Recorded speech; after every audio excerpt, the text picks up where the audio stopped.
let's see here. This guy is referred to as a strawberry shortcake raspberry. Grows in kind of a big bush instead of long canes, which is interesting.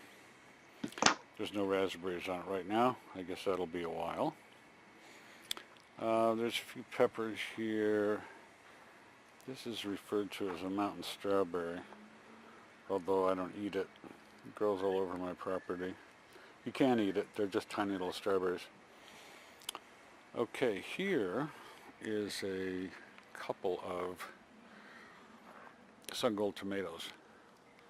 You can see they're currently really going to town here. Let me see if I can zoom in on anything for you here.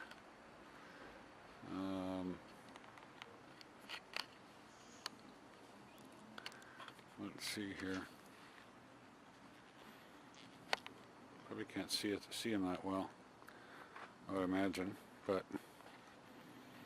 you can see there's a lot going on this particular plant.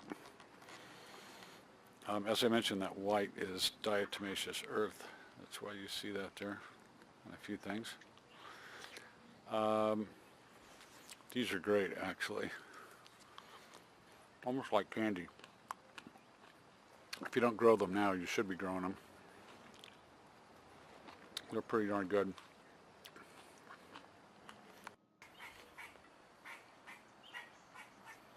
So, as you can see, we're pretty loaded up here. I should actually be picking these.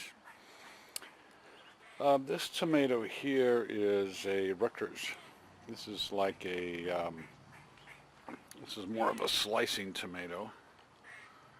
You can see they're fairly good size. They're probably, you know, a handful. Anyway, they're doing really well in here. I haven't trimmed this too much yet, but I plan to. I don't actually trim these all at one time. It's a little hard on them. Anyway, that's Rutgers. Over here, this is a, this guy is a Roma. You're familiar with these. I grow a couple of these every year for paste purposes. You can see one back there is getting a little bit red, but this thing's just loaded. They normally do really well. I have another one over here. You can see that's kind of going to town too. That's another Roma. And there's a type that is a San Marzano. That's a little bit different of a paste type tomato. You can see this is ripening a little bit earlier than the other ones. But this will be really good for making ketchup, making soup, obviously anything that utilizes a tomato sauce or pizza sauce, that kind of thing. This tomato here is an interesting one. This is that Paul Robeson I was telling you about, won Best of Show at the Carmel Tomato Fest. That's a fairly big guy, you can see there. This plant I have trimmed a bit and will do a little bit more, but you can see the tomatoes are just enormous. They're actually beginning to turn just a little bit. You can see these lines here. That's actually from underwatering, but it's not too bad as long as they're not splitting laterally. You're doing good. And then we were talking about artichokes, and here is an artichoke. I think we were referring to that the other day. I think down in here you can see a little guy just beginning to come up, and of course, so I'd prefer that thing to be a little bit tighter, but these plants will probably get 5 or 6. You see another one way down there? Kind of touching it down there. That one's will be a little bit tighter. So let's see. where else we'll go? Cucumbers. Here's a idea of a little cucumber growing there, right there. And these are diva cucumbers. You can see, I think I got another one down here. Yeah, there's one there. There's another big one there. These do really well. Although you got to really watch powdery mildew on these guys. I'm treating them all the time. Oh, look, we got a couple more down here I just discovered. We're eating cucumbers constantly. Actually try to make some pickles. Here's also another type of cucumber. This is what's referred to as a lemon cucumber. These are a little bit harder. They're awful good though. We get a lot of these as well. And I like to kind of grow these things on a trellis. They work pretty well that way. You can see they're in a bunch of different little areas here. Sorry about the focus here. I'm kind of talking and focusing as we go. This is a zucchini plant here. We've been pulling an awful lot of zucchini. It grows fast. And this is probably the third crop off this plant. You can see one there, and then there's another one developing there. And that flower, I'm sure that'll turn into one. What else we got here? There's a butternut squash down there. You can see that. Those get pretty big. This is still going to town doing its thing.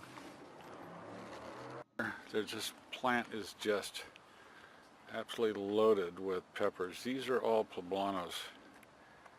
And I'll be picking these really quick. Hell, there's probably 20 peppers on that plant at least. They're all pretty good size, you know, nice and healthy guys. And let's see, this is spaghetti squash here. I'll show you one somewhere here. There's a little one hanging down there. And there's another one back in there somewhere. You see that one. Then there's a much larger one here. We've already pulled spaghetti squash a couple times. There. These bush beans are pretty prolific. You can see all of them back in there, which is really nice. We'll be having those in the next couple days. Usually every couple of days we'll pull them. You probably see them back in there too. Interestingly enough, I planted the wrong kind of pole beans this year. This is a good example of what those guys look like. When you plant pole beans, you need to be really careful that you don't plant anything that has got a heavy string in it. Like you can see this guy here. If you don't, you'll end up really kind of screwing yourself. And they make stringless beans these days. As a matter of fact, most strings you buy in supermarkets these days are stringless. There are those kind of varieties. Here we have French zucchini. This is great for making soup. You can see a big one right back there. It's about ready to pull. Once they get to the size of like a softball, then they're ready to go. So I got a couple of these plants. Yellow, a little on the right side. You want to pick these things about when they look like this. They got a kind of a variegated look to them. And then here is a ton of Seascape strawberries. I think we were talking about that the other day. And you can see that there's probably, I don't know, at least a dozen plants there. There we go, those guys along there. There we go. And let's see, got a dwarf peach here. and a lemon, and another artichoke on the other end. Sorry things are so out of focus here. It's really hard to maintain focus close up. And then it's in the greenhouse. I don't have much in here right now. I got to get these impatiens out of here. Been had impatiens in here for a month or so. You can see them here because I got to plant some more lettuce in here. More impatiens on this side. And so a little more flowers down there. Yeah, some fuchsias in here. And some parsley. And more fuchsias. There we go. And this is something you might find interesting. This little guy right here is the world's smallest tomato. That tomato, to give you an idea, size of my finger, called a microtom. So the kind of thing that I actually shouldn't have in the greenhouse. I should put it on the table in the patio. Looks nicer there. Anyway, that's what it's about. So there's a little bit of an idea of what's going on. Anyway, see ya.